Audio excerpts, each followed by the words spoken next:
Komisi Pemilihan Umum Nusa Tenggara Barat mengkaji penerapan kampanye sistem dalam jaringan bagi para pasangan calon pemilihan kepala daerah yang akan ikut dalam kontestasi Pilkada 2020. Regulasi kampanye daring menjadi alternatif mencegah terjadinya kerumunan di masa pandemi COVID-19.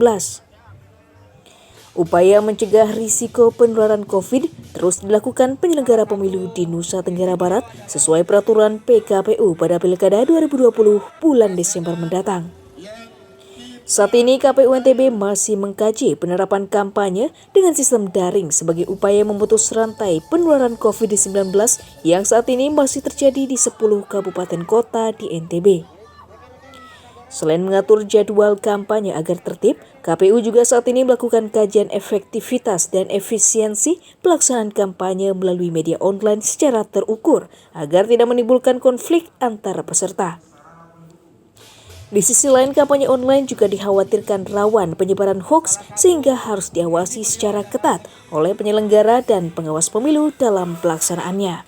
Jadi sebenarnya memang benar ya, bahwa pelaksanaan kampanye untuk pemilihan Kepala Daerah 2020 ini itu masih mempergunakan aturan atau PKPU lama.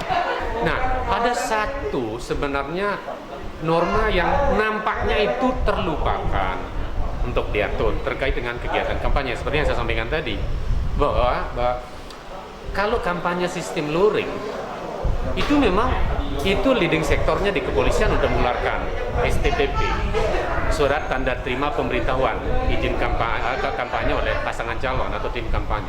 Nah, sekarang permasalahannya regulasi PKPU juga memberikan ruang untuk dapat dilaksanakan kampanye secara daring. Rencana penerapan kampanye daring dalam Pilkada 2020 dianggap efektif untuk memutus risiko penyebaran COVID akibat kerumunan yang biasa terjadi pada masa kampanye, yang saat ini harus dibatasi sesuai aturan PKPU nomor 13 tahun 2020. Dari Kota Mataram, Emi Kusuma, Tim Liputan melaporkan.